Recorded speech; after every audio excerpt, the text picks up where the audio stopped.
interstate, it's still driving, all right? So on the interstate, you're gonna still do what? Well, search activities will look for changing conditions. Interstate, non-interstate, same thing. Follow all posted signs and watch for warning signs. Interstate, non-interstate, same thing. Signal when you want to change lanes. Same thing. Stay focused, same thing. Keep electronics put away, same thing. Seatbelts on, same thing. So the process of what you're doing doesn't change, even though the conditions may. The scenery may. All right? The optics may change. The process never changes. All right? So, what might a driver encounter on the expressway? Other cars and trucks, motorcycles, law enforcement, other types of emergency vehicles, large commercial trucks and buses, okay, tunnels, bridges, toll plazas, and construction zones. There's always the state, somebody doing work somewhere, doing something, okay? Traffic. Now, motorcycles, they're smaller. Many have vehicles that get lost in your blind spot, all right? The brake lights on a motorcycle may not always light to indicate slowing or stopping. They usually do, but they're dim. It's only one light bulb. So unless the guys upgrade to LED, they put double lights on it, they do the flashing thing, they upgrade the lights. Most motorcycles come with one single little halogen bulb that is not bright enough, okay? They may have, they're gonna swerve to avoid potholes, debris in the road, and uneven road conditions because they're two wheels. They can't handle it, okay? That's why motorcyclists typically have louder bikes. The bikes are loud. You're not gonna see them, but you're gonna hear them. They want to be safe. They need you to know, hey, I'm coming. Hey, I'm here, okay? So that's why motorcycles typically have loud pipes, for those who wonder, okay? Now, they're more vulnerable to significant injury or death in the crash. If I go down on my bike, it's definitely, I live or die. That's it. It's 50-50, okay? So if I go down on a bike, I'm 50-50. I already know it. Once I get on that bike, I already know that, okay? It's a different mentality on a motorcycle than it is in a car, okay? Because you don't have a lot of protection, or any at all, right, for that fact.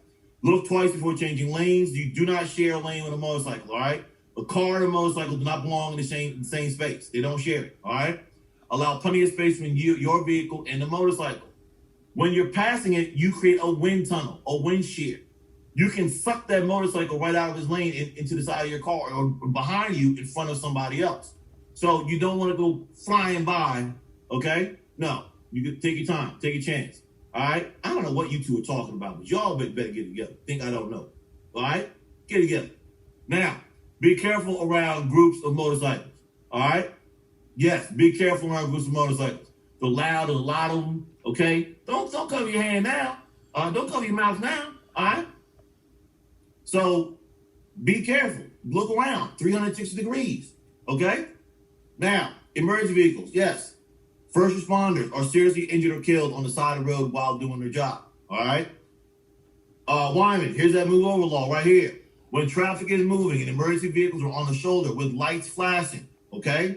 You are required. You must move over one lane if it is safe to do so. So when you see the lights flashing on the side, it'd be, again, law enforcement, ambulance, fire truck, tow truck, service vehicle, construction vehicle. You're required to move over a lane. So with the move over law, there's no specific lane. It's just, for lack of better terms, get the hell out the way.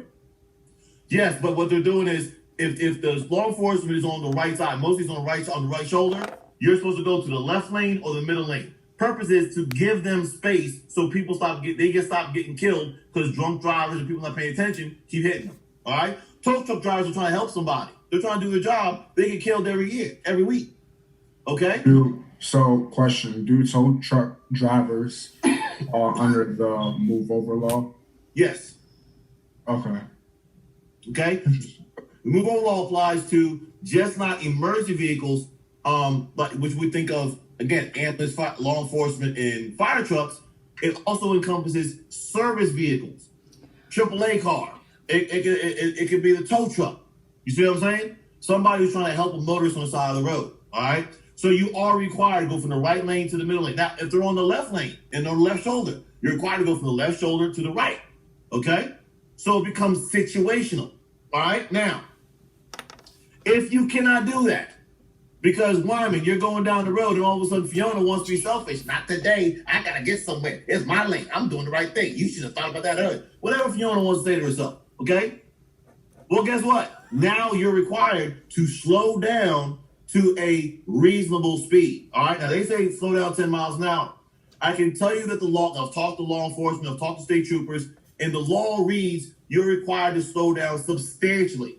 So if you're doing 65 miles an hour, give me a number that's substantial. What do you perceive as a substantial number? Anybody? Come on, somebody. 2015. Okay. Why was it 2015? Who else? Come on. Imani? Can you repeat the question, please? No, I'm not repeating the question. Come on, I'm moving. Francisco. I would say the same. If you're at 65, I would say 20, 25. I would even give it 25 if you're slowing down substantially. Okay. Fiona. 20, 25. Okay. Donnie. I would say like 15. Trey. I would say like 15. Can you hear me? Okay, Trey. Can you repeat the question? No, we're not repeating questions here. Propine.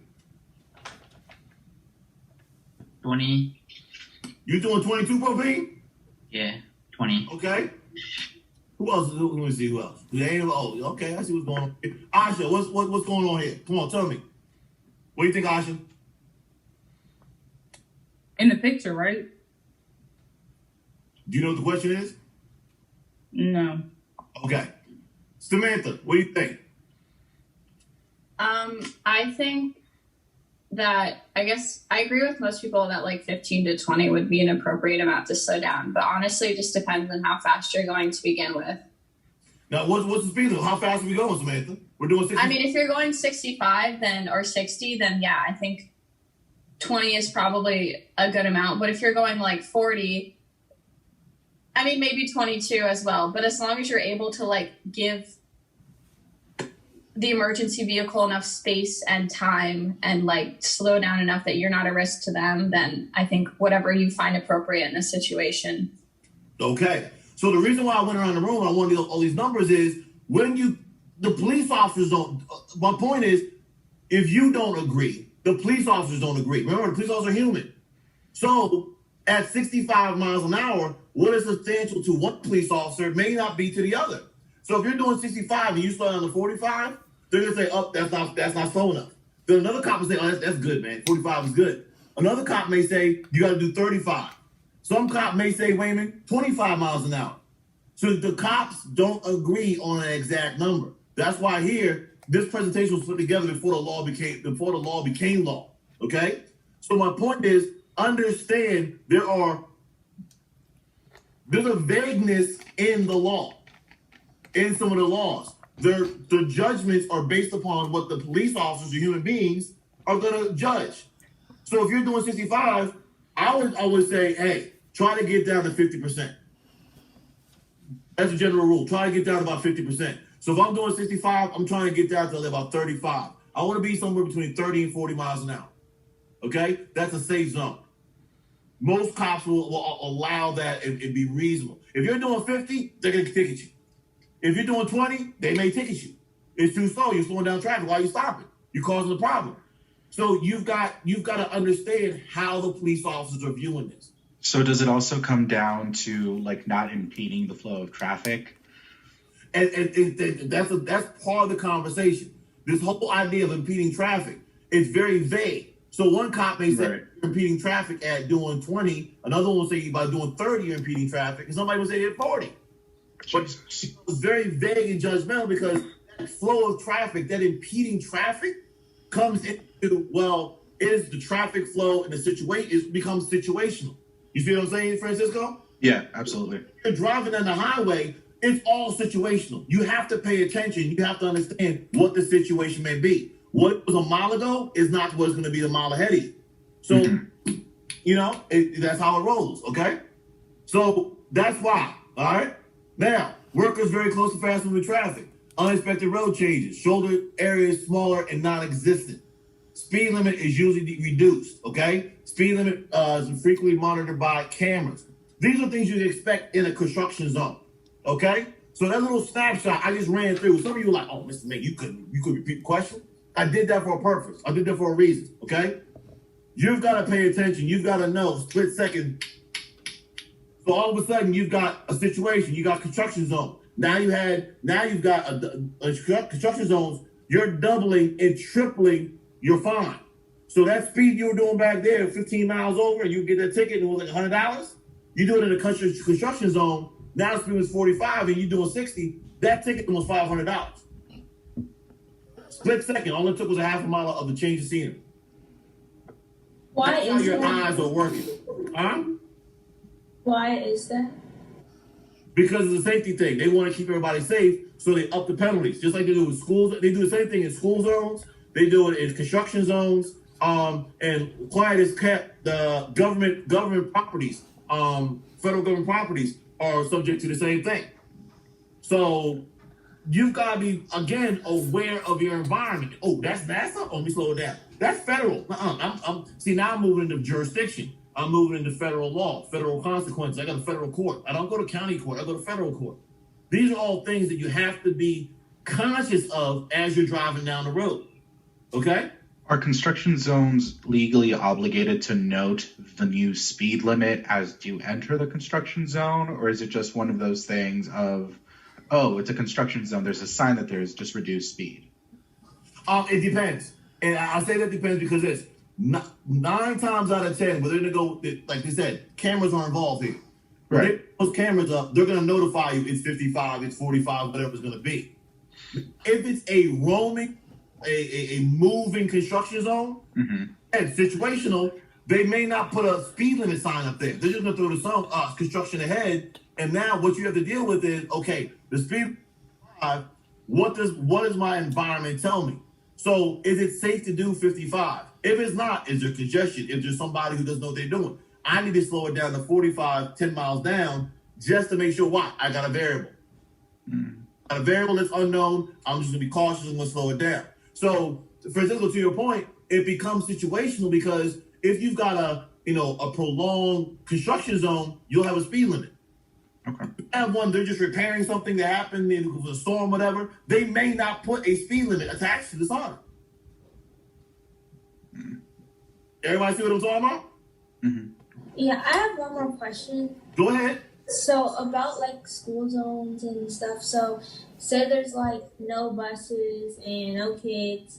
Will the ticket still like get higher if we're speeding, or that only applies when stuff is in action, like there's buses and there's kids? Okay, so again, that becomes situational because you will have school zones that will say, okay, let's put it this way. Every time you enter a school zone, that is true. Your fines go up, they get doubled the whole 9. Now, what happens is some school zones, you're going to be the same speed. You're going to do 30 the whole way through, you're 30. There's a sign that's going to flash to say, when in session, you're going to do 20. Just like up the Northview here at the elementary school. It's 30 miles an hour all the time. But when the light flashes, it goes down to 20. Now, that being said, if you go over to Davisonville, the speed limit is 50 miles an hour on Central Avenue. Okay, 214. The speed limit legally changes for the school zone. It goes from 50 down to 40. Now there's no notification other than the speed limit change. So now what they're going to do is they're going to give you a ticket. You're doing 50. They're going to give you a ticket because you're in a school zone and you're not paying the speed limit. Well, I have my grace period 10 miles over. Not in the school zone, you don't. You see what I'm saying, Mia? So you have some things that are going to be situational. That's why as soon as you see color and shape, I see that fluorescent green sign, I see that fluorescent yellow sign, school zone, I'm slowing it down. Go ahead, Wayman. So you just said that in the school zone, it could be from like 50 to 40. So is it just like an automatic 10 miles per hour down? Well, that is a specific situation. Okay, that's on Central Avenue, which is right here behind Bowie, going towards Annapolis. Okay, and that's on that road. The speed limit is 50 miles an hour. Then the speed limit legally changes down. The speed limit goes to 40. Like now, I use that as an example. But you have other school zones, like I said, Northview here. The speed limit is always 30, unless you're notified that it changes by the flashing light because it's in session. You see what I'm saying? So there's Okay.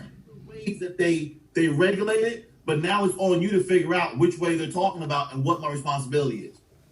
So how do you do that?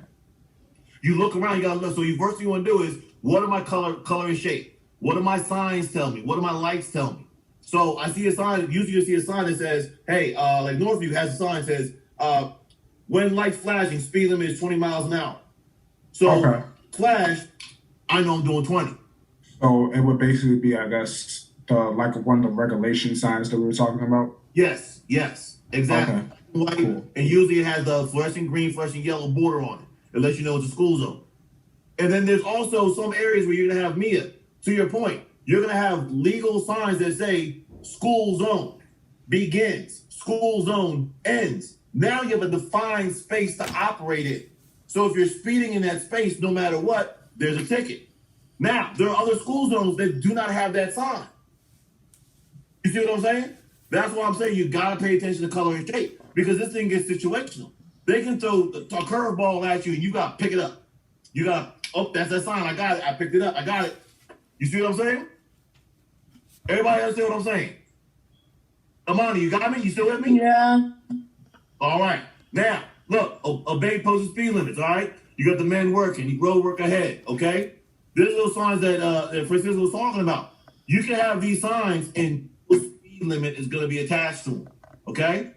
Maintain focus on the road conditions may change unexpectedly. Watch for motorcycles as they adjust to uneven, rough roads, okay? Now, commercial vehicles, large and heavy trucks. The one out of these 4 trucks here, there's a tanker right here. There's a bus, a commercial bus, charter bus. You've got a tractor trailer here, okay? And you've got a dump truck. Out of these 4 cars, the dump truck is the one that's most likely to be speeding up and down in the summertime, because the way they get paid is by the load, and they do carry 80,000 pounds of weight. So you've got that small truck speeding with a lot of weight on it. You see a dump truck coming, get out the way. You've got to look behind you at a distance and see it coming. That's what I'm telling you. You've got to look around. You've 360 degrees. You've got to look around. All right? The tanker is heavily regulated. Hazmat, you're not going to see them speeding up and down the road usually. Okay?